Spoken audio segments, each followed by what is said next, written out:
সপ্তম শ্রেণীর প্রিয় শিক্ষার্থীরা, তোমাদের বার্ষিক পরীক্ষার জন্য শিল্প সংস্কৃতি যে প্রশ্নটা দেওয়া আছে এটি হচ্ছে আজকে আমরা নৈবেদিক যে সমাধান সেটি দেখব। ঠিক আছে, নৈবেদিক অংশে তো প্রথম পর্বে।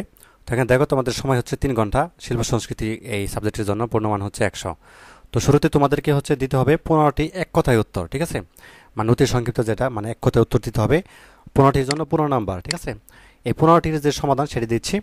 তো এখানে দেখো 1 নাম্বার যে প্রশ্নটি করা আছে যে মুক্তিযুদ্ধ নিয়ে আঁকা 2টি পোস্টারের নাম লেখো। ঠিক আছে, অর্থাৎ মুক্তিযোদ্ধা নিয়ে 2টা পোস্টারের নাম কিন্তু লিখতে বলা হয়েছে। তো 2টা নাম হচ্ছে কি দিতে পারো, বাংলার মায়েরা মেয়েরা সকলেই মুক্তিযোদ্ধা।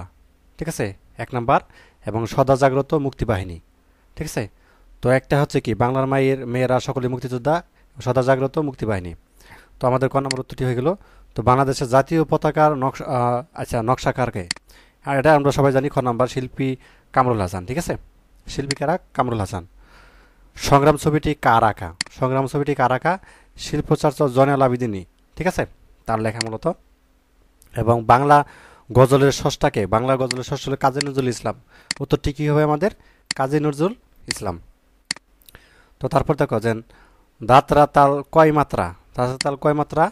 এটা হচ্ছে 3 মাত্রা। উত্তরটি কী হবে? 3 মাত্রা। ঠিক আছে, তো তারপর দেখো 6 নাম্বার যে মৃৎশিল্পে কোন ধরনের মাটি ব্যবহৃত হয়? মৃৎশিল্পে হচ্ছে আঠাল মাটি। ঠিক আছে, আঠাল মাটি। উত্তরটি কী হবে? 6 নাম্বার, আঠাল মাটি। তো তারপর দেখো 6 নাম্বার যে প্রাচীনকালে কোন কাপড়ের জন্য সারা বিশ্বে বাংলা সুবিখ্যাত ছিল? এটা হলো মুসলিম কাপড়ের জন্য। ঠিক আছে, মুসলিম কাপড়ের জন্য। তো তারপর দেখো যে শিল্পী শিল্পী এস.এম. সুলতান শিশু স্বর্গ কোন প্রতিষ্ঠান করেছেন? কোন প্রতিষ্ঠান করেছেন? মননশীল নতুন প্রজন্ম গড়ার জন্য। ঠিক আছে, তো তারপর দেখো যে বাংলাদেশের কোন অঞ্চলের মণিপুরি তাঁতের জন্য বিখ্যাত? বাংলাদেশের কোন অঞ্চলের মণিপুরি তাঁতের জন্য? সিলেট অঞ্চল। ঠিক আছে, সিলেট দিবা। তো তারপর দেখো যে বাংলার দুটো লোকশিল্পের নাম লেখো। বাংলার দুটোর লোকশিল্প কি? একটা হচ্ছে মৃৎশিল্প ও তাঁতশিল্প। একটা কি মৃৎশিল্প, একটা কি তাঁতশিল্প। ঠিক আছে, আমাদের দেশের ক্ষুদ্র নৌগোষ্ঠীর 2টি উৎসবের নাম লেখো। ঠিক আছে, 2 নাম্বার আমাদের উত্তরটি কি? বৈশাখী এবং কি বিজু। বৈশাখী এবং কি বিজু। আর কুম্ভকার বলা হয় কাদের? তাই না? 6 নম্বর উত্তরটি কী হবে? যারা মাটিতে বিভিন্ন শিল্পকর্ম তৈরি করেন। আচ্ছা, হাতের তালির মাধ্যমে আমরা কোন বিষয় সম্পর্কে ধারণা পাই? এটা হচ্ছে ধারণা পাই কোন বিষয়ে সম্পর্কে? গানের তাল সম্পর্কে ধারণা পাই, গানের তাল সম্পর্কে। ঠিক আছে, আচ্ছা 2টি শিল্পভিত্তিক পেশার নাম লেখো।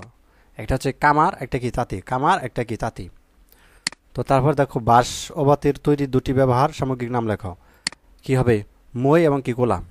তো এই ছিল তোমাদের শিল্প সংস্কৃতির যে প্রথম পর্ব। আমাদের এক কথায় উত্তর দিলাম 15টি। তো পরবর্তী পর্বে হচ্ছে আমরা সংক্ষিপ্ত প্রশ্নের উত্তর দেখবো। ঠিক আছে, ধন্যবাদ সবাইকে। আল্লাহ হাফেজ।